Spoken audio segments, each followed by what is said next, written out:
Bonjour, je suis Zanou Nunogwenu Gérard, évangéliste, conseiller spirituel, catalyseur des destinées et des systèmes, agent de transformation des églises, ambassadeur de développement inspiré, conférencier, formateur, coach, consultant, directeur général du cabinet Expression du Génie. Aujourd'hui, je voudrais aborder un thème capital avec vous. Performance économique et gouvernance efficace des nations au XXIe siècle. Je voudrais donc insister sur le sous-titre « Les fondements bibliques de la gouvernance des nations ». Les fondements bibliques de la gouvernance des nations.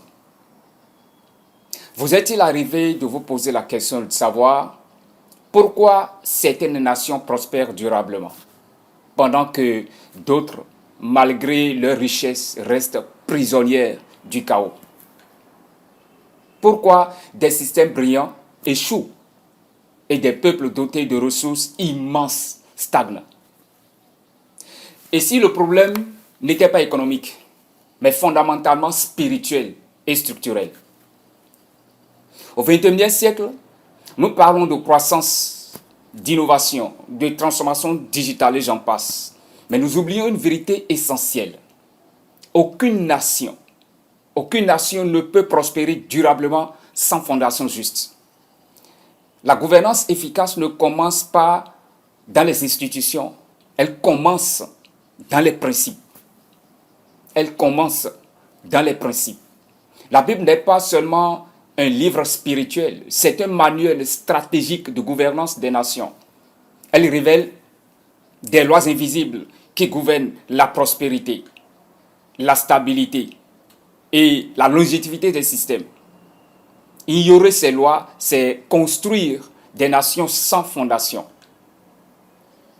Premier principe, le pouvoir n'est pas une propriété, c'est une responsabilité. Et dans le modèle biblique, le dirigeant n'est pas un maître, il est un gestionnaire mandaté. Quand les dirigeants oublient cela, la corruption s'installe, les systèmes se dégradent et la nation vacille. Deuxième principe, la justice est l'infrastructure invisible de toute nation prospère.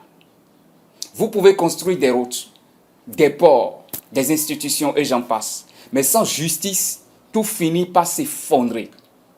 La justice produit la confiance, la stabilité, l'attractivité économique.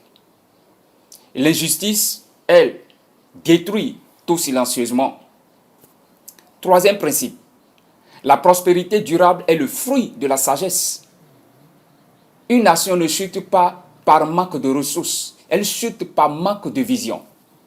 La sagesse biblique enseigne d'anticiper, de planifier, de gérer avec discipline.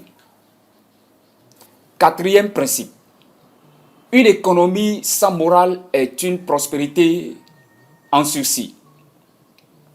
Quand l'intégrité disparaît, les systèmes deviennent toxiques, les richesses deviennent instables et la crise devient inévitable.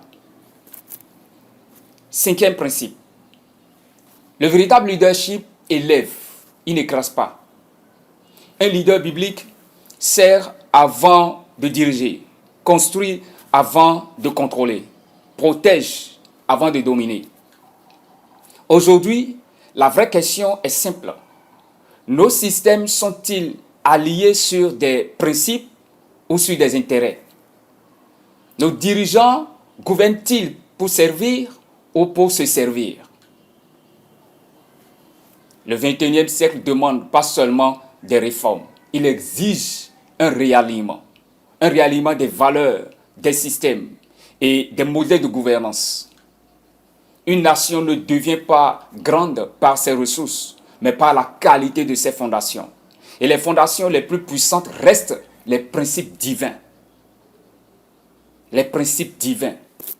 Je suis Zanou Nunogwenu Gérard, évangéliste, conseiller spirituel, catalyseur des destinées et des systèmes, agent de transformation des églises, ambassadeur de développement, inspiré, conférencier, coach, consultant, formateur, directeur général du cabinet Expression du Génie. Alors, si ce message vous interpelle, partagez-le, car transformer une nation commence par transformer les mentalités. Nous démarrons officiellement notre école du leadership le 30 mai prochain, l'Académie des leaders éclairés. Ne rate pas l'occasion extraordinaire de transformer ta vie, de devenir le leader que ta génération attend. Inscris-toi maintenant. Participation 75% gratuit.